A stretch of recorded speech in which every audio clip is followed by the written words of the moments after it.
Didn't she do a good job with it?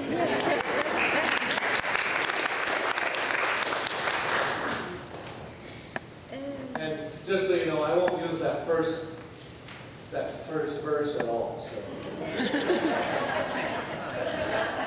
wherever she went, there she is.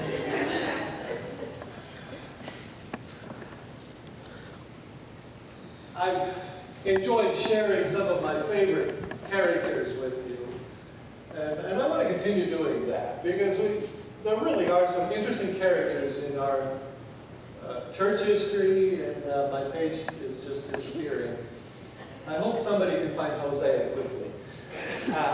Anyhow, I want to ask, does anyone know who was the mayor of New York City during most of the Depression and World War II?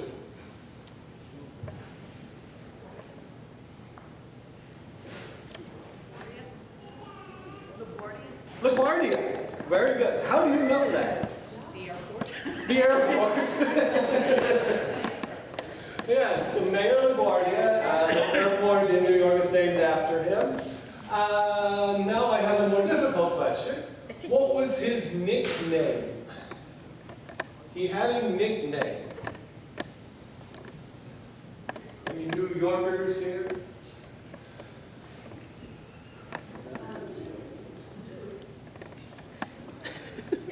All right, I think I've stumped you. That's always good on a Sunday morning. His nickname was the Little Flower. The Little Flower, because he stood all of 5'4", and he always wore a carnation in his lapel. He evidently was quite a pistol. He was quite a character. He was known to ride the fire trucks to the fires. He was known to ride in the police cars when they raided the speakeasies. He was also known to go and take entire orphanages to the baseball games. And when, remember, this is the Depression we're talking about, when the newspapers went on strike, Mayor LaGuardia would go on radio and read the funnies to the kids. So the kids had something to laugh at. That was Mayor LaGuardia. Maybe a good reason an airport's named after him. But what I want to share with you this morning is one story that happened on a cold January night in 1935. People are looking like they try to remember 1935. It's before most of us, I think, but cold January night, 1935, Mayor LaGuardia headed into one of the poorest, remember this is the Great Depression, into one of the poorest districts of New York City. And he found his way to where they were holding night court. He walked into the courtroom and he went up to the judge and he said, "You have the night off." And Mayor LaGuardia held court. One of the first cases that came before him was that of an elderly woman dressed almost in rags. The charge? She had stolen a loaf of bread. The mayor questioned her. She readily admitted it. She said, "Yes, Your Honor, I stole the bread. For you see, my daughter's husband left her and the kids and the grandkids were starving. I needed to feed those grandkids, so I stole the loaf of bread." Try as he might, Mayor LaGuardia could not get the baker to drop the charges. All the baker would say is, "It's a tough neighborhood, Your Honor, and those people deserve to be taught a lesson." Mayor LaGuardia looked at the baker and said, "I agree." He then turned to the elderly woman and said, "I hereby fine you $10 or a night in jail." But as he was saying that, he was reaching into his back pocket, opened up his billfold, took out $10, threw it into his giant sombrero that he always wore, and said, "I hereby remit the $10. And everybody's going, "Ooh, why?" And the mayor said, "Silence. I'm not finished. I'm not through.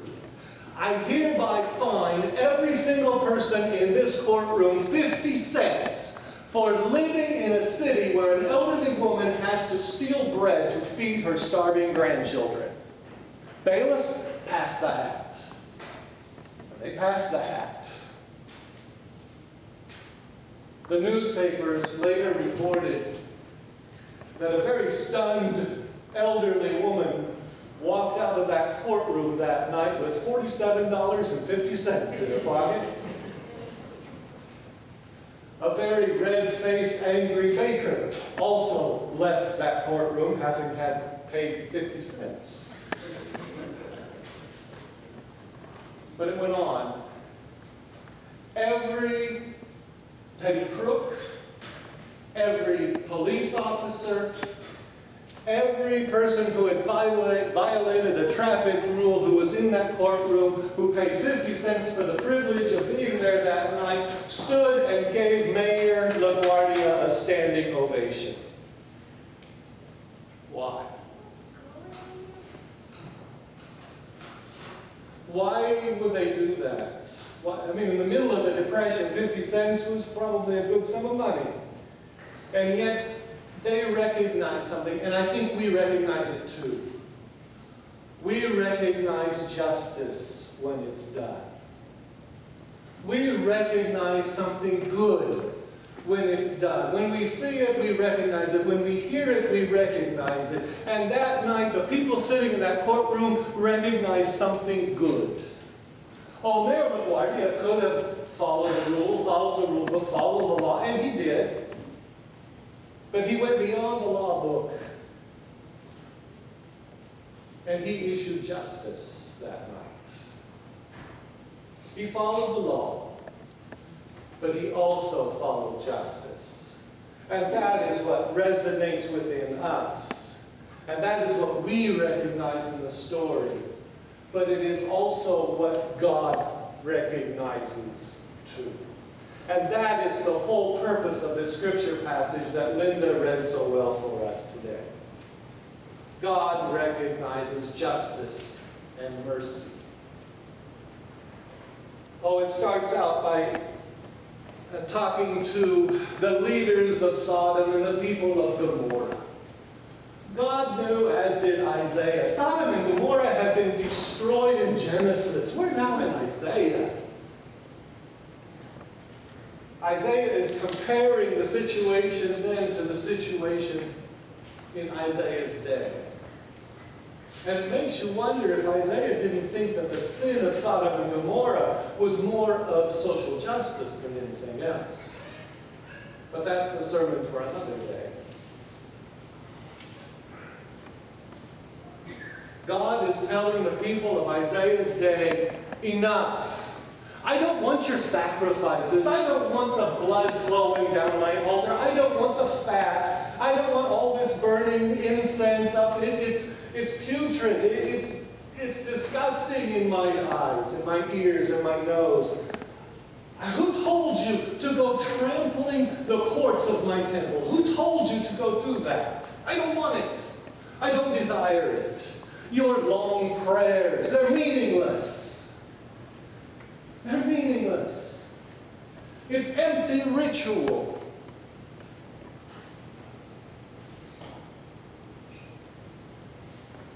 It's empty. You put your hands out to me for what? Because you're reaching out to me with dirty hands. Your hands are stained red with the blood of the people that you're not caring for. And that is what God is upset about. God is saying, first, go out and take care of those. How do you get clean? How do you wash your hands? You go out and take care of the oppressed. You take care of the poor. You care for those widows and those orphans. And it isn't just in Isaiah that we hear this. We hear it in Hosea, which I've lost my page now. Here's Hosea. Here. Thank you. You hear it in Hosea 6:6 as well. For I desire steadfast love and not sacrifice, the knowledge of God rather than burnt offerings. You hear it again in Matthew 9:13.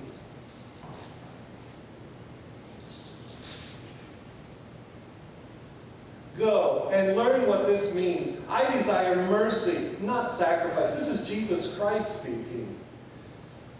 I desire mercy, not sacrifice, for I have come to call not the righteous, but sinners. Thank you.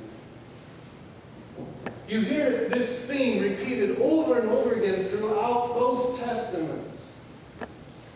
It's not so much the worship that I look for and that I'm asking for. It's that you show mercy and justice to the people around you. Love one another. Love one another. 2 points I want to make. First of all, God does not need our worship. God doesn't need it. God is still God, whether we worship God or not. It's we who need to worship. Last week we talked about keeping God on the front burner, right in the center of our lives. Worship is how we do it. It's we who need worship. It's for us. God declared that we should worship Him, not because God needs it, but because we do. It was for our benefit that God said, worship me. Second of all, God is saying what is truly important here, folks, is that you care for one another. Take care of the oppressed, the sick, the hungry, the poor, the widow, the orphan. Be out there helping one another. Lift one another up. Do that first, and then come worship me. What is truly important, what really outweighs in God's sight, is our love for one another. Do that. Isaiah then finishes with a blessing and a curse. And I believe this is really very appropriate. Think about it for just a moment. If we lift up the poor, if we care for the oppressed, if we enable people to become who God intended them to be, if we enable these people to grow and to become who God created them to be, imagine what they could accomplish. That orphan who has no future may grow up to be the one that cures cancer. The widow that everybody's ignoring may be someone who sits down and writes poetry like Shakespeare. We're shortchanging ourselves. We are truly blessed when we do what God has told us to do, because we can utilize the talents and the gifts and the abilities that God has put in each and every one of us, including the poor, including the hungry, including the orphan, and including the widow. And we curse ourselves. We curse ourselves when we fail to lift up the other. When we look at the other and we say like the baker does, this is a rough neighborhood, they deserve to be taught a lesson. We curse ourselves because we're all connected. We are all connected. In our churches today, we look around and we say, where are the young people? Well, where are the young people? We just don't see the young people that we want to see. Where are they? Well, they must not be as religious. They must not care about the church. That's a perception. Maybe there's some truth to it. Maybe. But there's a flip side to it as well. The young people are saying, look, We are some of the most educated young people in the history of this planet. We have access to information through the internet that you only dreamed about when you were our age. We do care. We have issues and things that we care about and that we're passionate about and that we really want to get involved in. But when we look at the church, you're not doing them. Many of our churches are still trying to live in the 1950s and bring the 1950s back. And the young people don't want the 1950s. They want now. They want now. Again, this is a perception. Is it true? Yeah, probably some of it's true. Probably some of it is exaggerated. But it is a perception that young people have. And when young people look at the church, they see the church much like a certain village, a certain little town. This village was located at the end of a very narrow road. It was a very narrow road, and right before you got to town, there was this huge, dangerous curve. And every year, accidents happened by the galore. There were hundreds of accidents, fatalities, and all sorts of things. But the people living in the village were good people. Loving, caring people. They went out and they helped those accident victims. They brought them in, they cared for them, they buried the dead. They were good people. And in that village there was a preacher.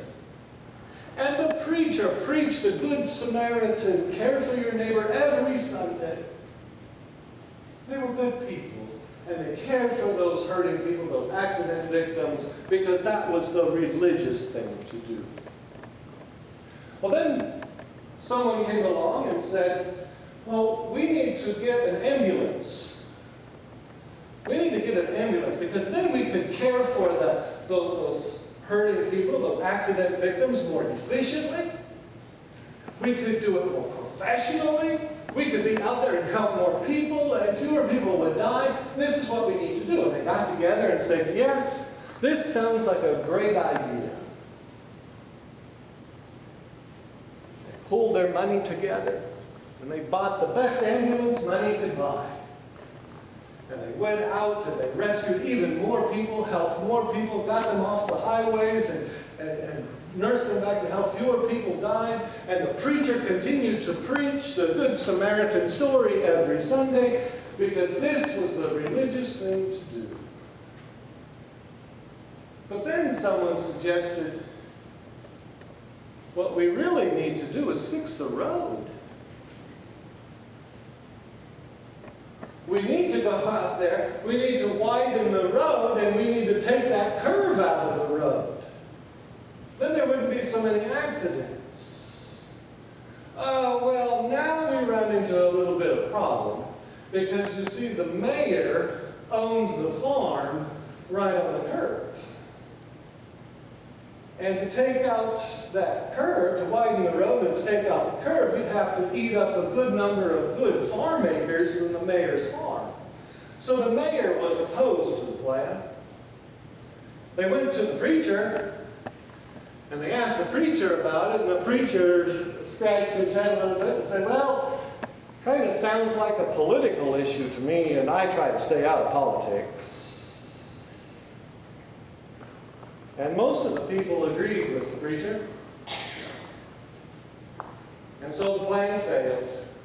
But they kept driving that brand new ambulance out there and rescuing all those accident victims year after year. And the preacher went on preaching the Good Samaritan Sunday after Sunday. Because that's the religious thing to do. We need to ask ourselves, are we doing what we need to do? Everything that we do as a church, are we just going through the motions because that's the religious thing to do? Or are we really trying to help people, or are we trying to help ourselves? This is the question. Is it just empty ritual that we go through every Sunday? Or is there something really meaningful and powerful behind it? Is God behind it? Is justice behind what we're doing? And we need to ask ourselves at every turn, are we truly after justice? Or is it just empty, blind ritual? What would the young people say? What would the youth say? What would Mayor LaGuardia say?